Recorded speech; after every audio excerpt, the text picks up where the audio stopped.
தங்கம் மற்றும் எரிபொருள் சிக்கனம் மோடியின் வேண்டுகோள் இந்திய பொருளாதாரத்தை பாதிக்குமா? நரேந்திர மோடி திடீரென்று நாட்டு மக்களுக்கு வேண்டுகோள் விடுப்பது ஏன்?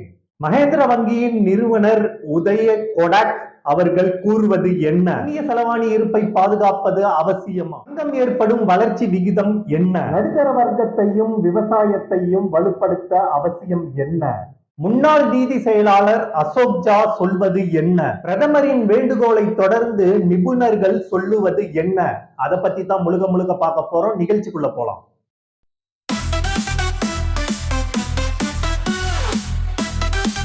ஈரான் மீதான போர் தொடங்கிய போது அது நீண்ட நாட்கள் நீடிச்சதுன்னா உலகத்துல எல்லா இடங்களிலும் பொருட்களுடைய விலை அதிகரிக்கும் அப்படின்னும் பணவீக்கம் உலகத்துல மிகப்பெரிய பிரச்சனை உருவெடுக்கும் அப்படின்ட்டு நிபுணர்கள் சொல்றாங்க.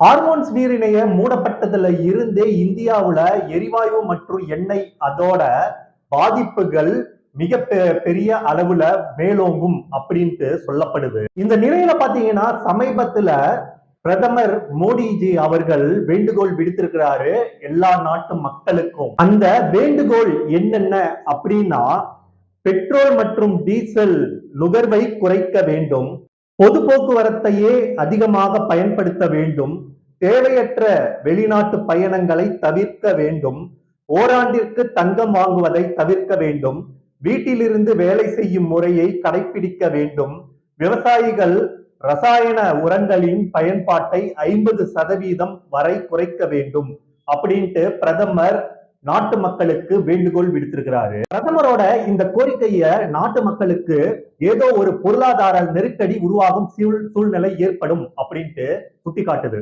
ஈரான் மீதான தாக்குதலை தொடர்ந்து அமெரிக்க டாலர் இந்திய மதிப்புப்படி 91 இருந்து அமெரிக்கா டாலர் அதாவது இந்திய மதிப்புப்படி 95% குறைஞ்சிருக்குது. கொடக் வங்கியினோட நிபுணர் உதய் கொடக் என்ன சொல்றாருன்னா, இந்த மாதிரியான சூழ்நிலையில நாம எல்லாத்தையும் எதிர்கொள்ள வேண்டும். இந்தியா மட்டுமே இந்த மோசமான சூழ்நிலைய சந்திக்கல, பல நாடுகளும் இந்த மோசமான சூழ்நிலையை சந்திச்சிருக்குது. மக்கள் எல்லாத்தோடைய பிரச்சனையும் எதிர்கொள்றதுக்கு தயாராக இருக்க வேண்டும் அப்படின்ட்டு சொல்லியிருக்கிறாரு. சீனா அவங்களோட எண்ணெய் உற்பத்தி மற்றும் நாட்டுடைய அனைத்து போக்குவரத்தையும் தற்காலிகமாக நிறுத்தி வச்சிருக்குது. இதனால பாத்தீங்கன்னா சீனாவுல பெட்ரோல் விலைகள் உயர்ந்திருக்குது. அதனால விமான சேவைகள் மிகவும் குறைஞ்சிருக்குது. அமெரிக்காவுல சில இடங்கள்ல பாத்தீங்கன்னா மக்கள் அவங்க நலனை கருதி வெளியில அவங்க சொந்த வாகனத்துல போறதை நிறுத்திட்டு மேலும் இலவச பேருந்து மற்றும் இலவச பணத்துல அதுல இருந்து குறைச்சி எங்கெங்க போக முடியுமோ அந்த இடத்துக்கெல்லாம் பண விகிதம் குறைச்சிருக்காங்க. அதாவது போக்குவரத்துல போற இடங்கள் அனைத்துக்குமே பேருந்துகள்ல இருக்கிற டிக்கெட்டுகளை குறைச்சிருக்கிறாங்க. மார்ச் மாதத்துல பிலிப்பைன்ஸ் அவங்களோட என்ன செய்யுதுன்னா அவசர நிலைய நிறுத்துது. அது மட்டும் இல்லாம இலங்கையும் எரிபொருள் விநியோக கட்டுப்பாட்டை குறைச்சிருக்குது. அந்நிய செலவாணியோட பாதுகாப்பு அவசியமா அப்படின்னு பார்த்தோம்னா, தி லென்ஸ் நிகழ்ச்சியில கலெக்டிவ் நியூஸ் ரூம் பத்திரிகையாளர் இருக்காரு இல்லைங்களா, அவரோட பெயரு இயக்குனர் முகேஷ் சர்மா, முன்னாள் நிதி செயலாளர் அசோக் ஜா, மூத்த பொருளாதார செய்தியாளர் மற்றும் டிஎன் ஷோ ஆசிரியர் நிராஜ் பஜ்பாய் மற்றும் பொருளாதார நிபுணர் தீபா சின்ஹா இவங்களோட கலந்துரையாடல் நிகழ்ச்சி நடைபெற்றது.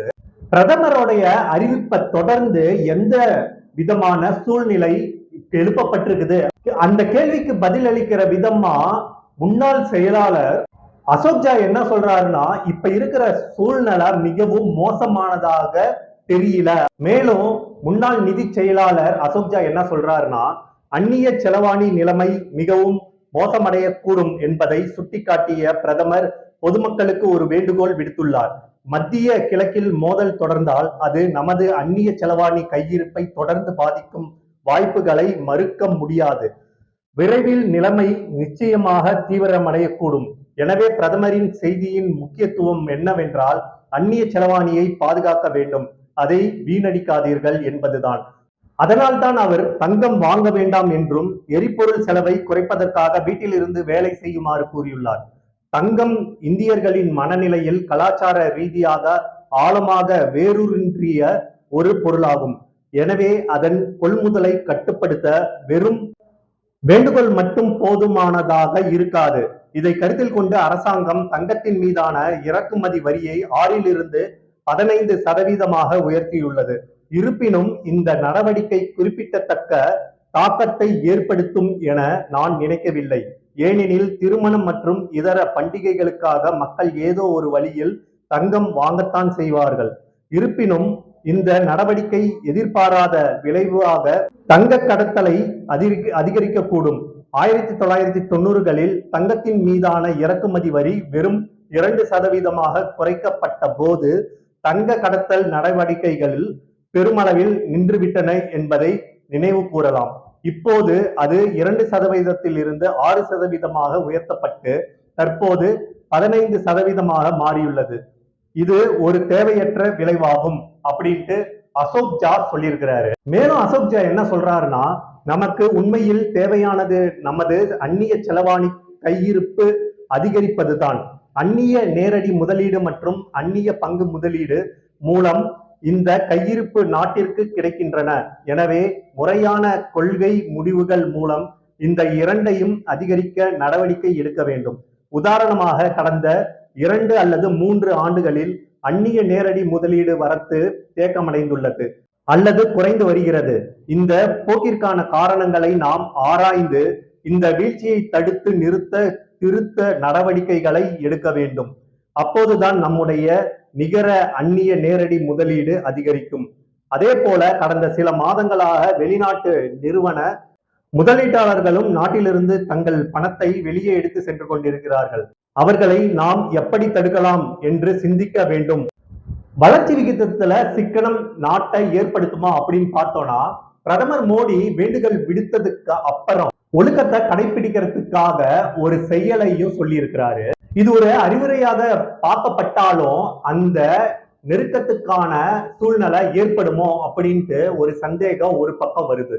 இந்த கேள்விக்கு பதிலளிக்கிற விதமா மூத்த பத்திரிகையாளர் நிரேஜ் வாஜ்பாய் என்ன சொல்றாருன்னா, பிரதமரின் சிக்கனத்திற்கான வேண்டுகோள் குறிப்பிடத்தக்க பலன்களை அளிக்குமா என எனக்கு சந்தேகமாகவே இருக்கிறது.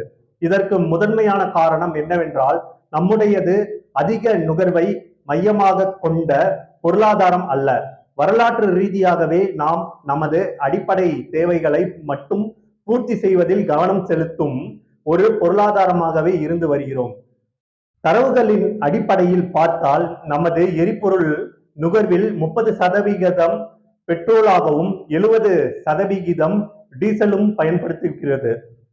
இதுல டீசல் பயன்பாடு என்பது அத்தியாவசியத்தின் தேவைகளின் அடிப்படையிலேயே அமைகிறது. டீசல் வாகனங்களின் எண்ணிக்கையை குறைப்பதன் மூலம் பெரிய மாற்றம் எதையும் கொண்டு வந்து விட முடியாது. அதே போல பெட்ரோல் பயன்பாட்டை பெருமளவு குறைத்தாலும் கூட அதனால் பெரிய வித்தியாசம் எதுவும் ஏற்பட்டு விடாது. இரண்டாவதாக, இந்திய பொதுமக்கள் பொதுவாக கடுமையான பொருளாதார நெருக்கடிக்கு ஆளாகாத வரை இத்தகைய வேண்டுகோளை பெரிதாக கண்டுகொள்வதில்லை. எனவே இந்த நடவடிக்கைகள் பெரிய அளவில் கை கொடுக்கும் என்று நான் நினைக்கவில்லை. பொது போக்குவரத்து துறையில் நிலைமை ஏற்கனவே மோசமாகத்தான் உள்ளது.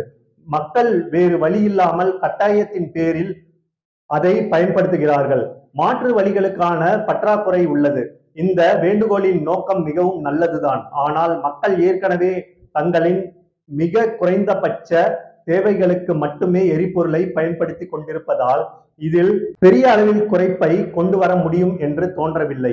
மக்கள் கவனமாக செலவு செய்ய வேண்டும் என்ற பரிந்துரை நாட்டின் பொருளாதார வளர்ச்சி விகிதம் அல்லது வேகமாக வளர்ந்து வருவதற்கான சாத்தியக்கூறுகள் நீண்டகால அடிப்படையில் எப்படியாப்பட்ட தாக்கத்தை ஏற்படுத்தும் அப்படின்ட்டு கேள்வி கேட்டப்ப அதுக்கு நிரேஜ் வாஜ்பாய் என்ன சொல்றாருன்னா, இது நீண்ட காலத்துக்கான மோசமான சூழ்நிலைய உருவாக்கும். மேலும் அவர் என்ன சொல்லியிருக்கிறாருன்னா, சிக்கனம் அல்லது செலவுகளை குறைப்பது என்ற நடவடிக்கை கேட்பதற்கு நன்றாக இருக்கலாம். இதனால் ஜிஎஸ்டி வசூலும் குறையும். நான் நாளொன்றுக்கு 3 முறை பயன்படுத்தி கொண்டிருந்த பொருளை ஒரு முறை மட்டுமே பயன்படுத்துங்கள் என்று கூறினால் என்ன ஆகும்? அதன் விளைவாக அரசின் மாதாந்திர ஜிஎஸ்டி வசூலும் பாதிக்கப்படும்.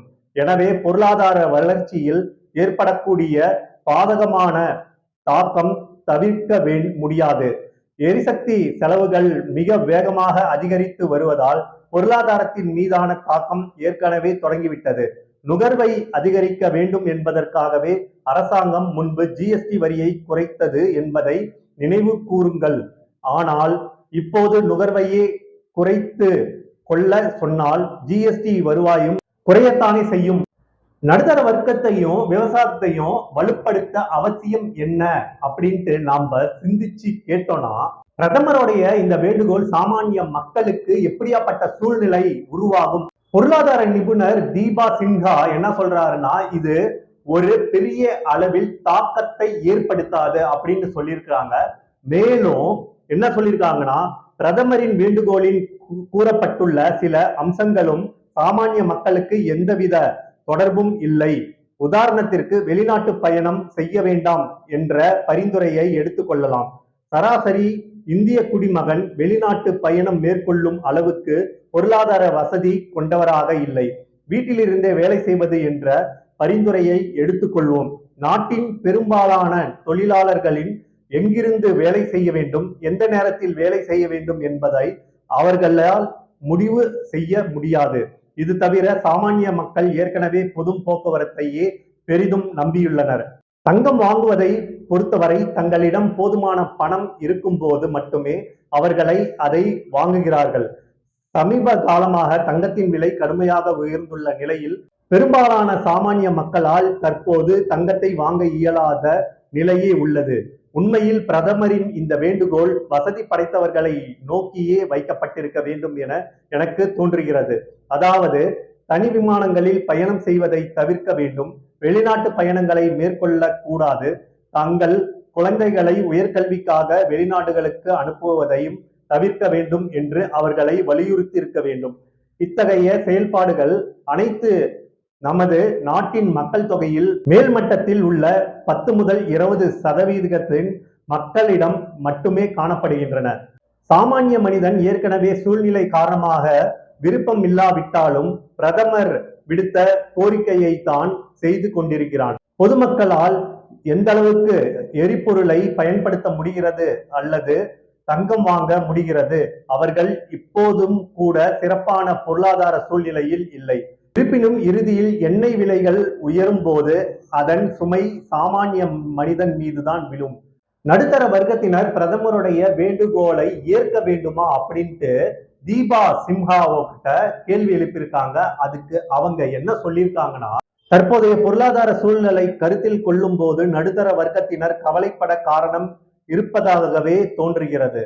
கடந்த 10 ஆண்டுகளில் தரவுகளை நாம் ஆய்வு செய்து பார்த்தால் மாத சம்பளம் வாங்கும் நடுத்தர வர்க்கத்தினரின் உண்மையான ஊதியம் கடந்த காலத்தில் கிட்டத்தட்ட உயர்வே இல்லை. இத்தகைய சூழ்நிலையில் எண்ணெய் மற்றும் பிற அத்தியாவசிய பொருட்களின் விலைகள் உயர்ந்தால் அது சந்தேகத்திற்கு இடமின்றி நடுத்தர வர்க்கத்தினர் மீது பாதகமான தாக்கத்தையே ஏற்படுத்தும். நமது நாட்டின் தங்கத்திற்கான தனித்தத்துவமான முக்கியத்துவம் உண்டு. பெண்கள் தங்கள் சேமிப்பை பெரும்பாலும் தங்கத்திலேயே முதலீடு செய்கிறார்கள். ஏனென்றால் ஒரு வகையில் அந்த மீதான கட்டுப்பாடு அவர்களிடமே நீடிக்கிறது. திருமணங்களின் போது தங்க நகை கொடுப்பதும் வாங்குவதும் என்பது பாரம்பரிய வழக்கமாகவே உள்ளது. ஆனால் நடுத்தர வர்க்க குடும்பங்களின் தங்கம் வாங்குவதற்கான சாத்தியக்கூறுகள் இப்போது மிகவும் குறைவாகவே உள்ளன. எனவே தங்கத்தின் விலை உயர்ந்தால் அவர்கள் மீதான பொருளாதார அழுத்தமும் மேலும் அதிகரிக்கும். பிரதமர் மோடியோட வேண்டுகோள் இந்தியாவுல அனைத்து இடங்களிலும் போய் சேருமா அப்படின்னு பொறுத்திருந்து தான் பார்க்கணும்.